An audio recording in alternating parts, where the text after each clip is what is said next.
Hello friends, welcome to the new episode of my channel. আমি Prince. তো এখন একটা ব্যাপার নিয়ে কথা বলবো, যেটা আমাদের বাংলা ইন্ডাস্ট্রির জন্য কোথাও গিয়ে খুবই ইম্পর্টেন্ট একটা ব্যাপার, এবং আমার মনে হয় প্রত্যেকেরই ব্যাপারটা নিয়ে ভাবা উচিত, কথা বলা উচিত। কারণ আমাদের প্রত্যেকের নিজস্ব ইন্ডাস্ট্রির একটা নিজস্ব তো একটা মানে কী বলবো মজবুত একটা জায়গা থাকে। তো সেই জায়গাটা কিন্তু অনেকটা আলগা হয়ে যাচ্ছে, সেটা কিন্তু এবার আস্তে আস্তে কিন্তু বোঝা যাচ্ছে। তার কারণ হচ্ছে, আমরা যদি বিভিন্ন ইন্ডাস্ট্রি দেখি, বলিউড বলি বা সাউথ বলি, সেখানে যেগুলো মেন যে লিডিং প্রোডাকশন হাউস, তারা কিন্তু সেই ইন্ডাস্ট্রি সুপারস্টারদেরকে ভরসা করে এবং তাদেরকে দিয়ে কিন্তু বারংবার কাজ করার চেষ্টা করে। তার মধ্যে কোনোটা সফল হয়, কোনোটা অসফল হয়। সেখান থেকে দাঁড়িয়ে বাংলায় যারা সুপারস্টার রয়েছে, জিদ্দা, দেবদা, এবং যারা সুপারস্টার হওয়ার পথে অলরেডি রয়েছে, যার মধ্যে অঙ্কুশদা অন্যতম, এরা কিন্তু নিজেদের পিক টাইমে কিন্তু বাংলার লিডিং প্রোডাকশন হাউস এসবিএফের হয়ে কিন্তু বেশ কয়েকটা কিন্তু হিট দিয়েছে। আমরা যদি ভালো করে ভেবে দেখি, জিতদেবের কথা আলাদা করে বলার দরকারই নেই। জিদ্দার কথা যদি আমরা দেখি, ওই 2002 থেকে মোটামুটি 2007-8 অব্দি এসবিএফের হয়তো ব্যাক টু ব্যাক হিট দিয়েছে। তখন এসবিএফ মানেই জিত ব্যাপার ছিল। সিনেমা হিট করানো দরকার, চলো জিদ্দাকে ফোন করো, জিদ্দা কেন, এরকম একটা রিলেশন হয়ে গেছিলো। তারপর যখন একটা খারাপ পেজ আবার তৈরি হলো, তখন কিন্তু জিদ্দাই আওয়ারা করে এসবিএফকে একটা বিরাট বড় কিন্তু ব্রেক দিয়েছিল। সেই সময় দাঁড়িয়ে সেই সময় একটা one of the biggest industry hit হয়েছিল।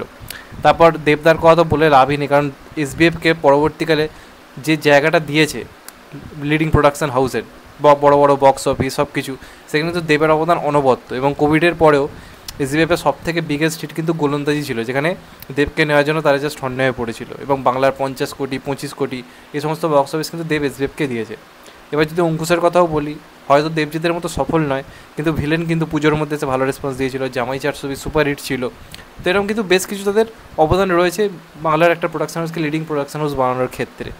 তো এবার সেই প্রোডাকশন হাউসের কিছু দায়িত্ব কিন্তু বর্তায়।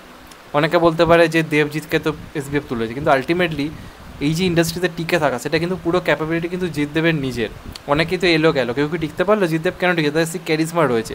এখন যদি এসবিএফ পাগলু হিট হওয়ার জন্য, চ্যালেঞ্জ হিট হওয়ার জন্য, সাথী হিট হওয়ার জন্য, আবার হিট হওয়ার জন্য যে নিজেদের ক্রেডিট নিয়ে নেয় যে তারা লিডিং প্রোডাকশন হাউস বলে চলেছে, এর থেকে বড় মূর্খামি আর কিছু হতে পারে না। তাহলে আজকেও তাদের যে কোনো মশালা কমার্শিয়াল সিনেমা আসতো, সুপারহিট হয়ে যেত।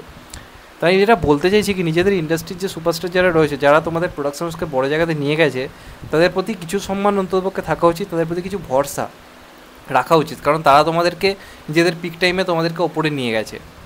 তো আজকে দেখতে পাচ্ছি সেই প্রোডাকশন হাউসের এখানকার যারা স্টার রয়েছে, সুপারস্টার রয়েছে, তাদের প্রতি তাদের কোনো ভরসা নেই। তারা তাদের ব্যক্তিগতভাবে হিট দিক কি ফ্লপ দিক, তারা এই মুহূর্তে দাঁড়িয়ে ভারতের কোনো সুপারস্টারকে নিয়ে কাজ করতে রাজি নয়। বড়ো কাজ যেগুলো, তারা এখন বাংলা মেন স্ট্রিম কমার্শিয়াল কাজ বানালে দুই বাংলা মিলিয়ে বানাবে, এবং সেখানে ওইখানকার বাংলাদেশের কোনো তারকাকে নিয়ে তারা বাজি খেলতে চাইছে। এর পেছনে শুধুমাত্র ওই স্বার্থ রয়েছে। স্বার্থটা কি? তারা জানে যে বাংলাদেশের বক্স অফিস এখন বেটার জায়গাতে রয়েছে, সেখানে মেন স্ট্রিম কমার্শিয়াল কাজ ভালো চলছে। তো যে কারণে তারা সাকিব খানের সঙ্গে অলরেডি তুফান আনছে।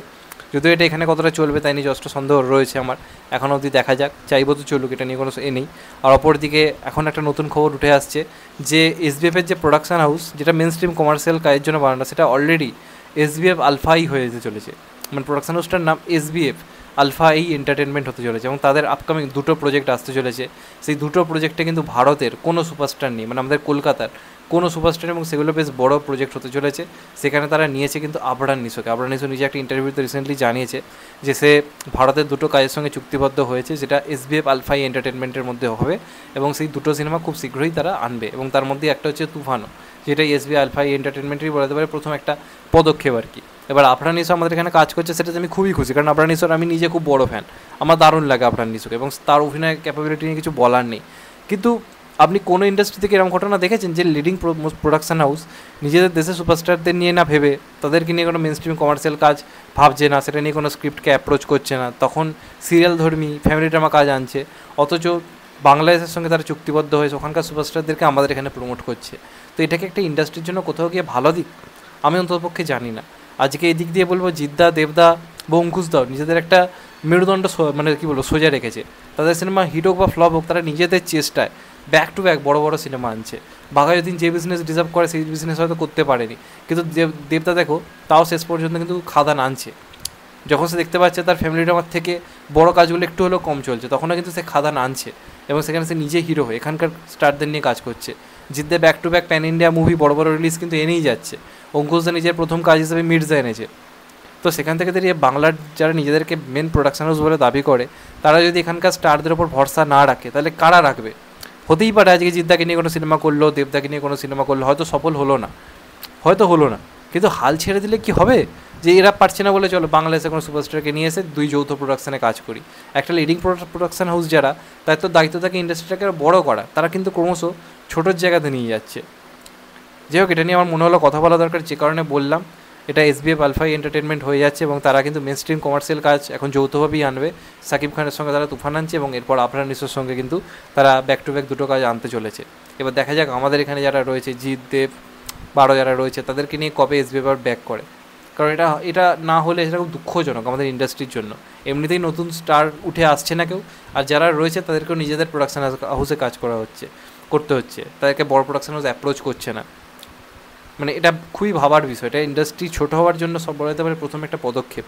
তো এটা নিয়ে যদি আজ না ভাবা হয়, এটা যদি বাকিটা যদি না প্রশ্ন তোলে, তাহলে কোথাও গিয়ে কিন্তু একটা বড় চিন্তার জায়গা আসবে।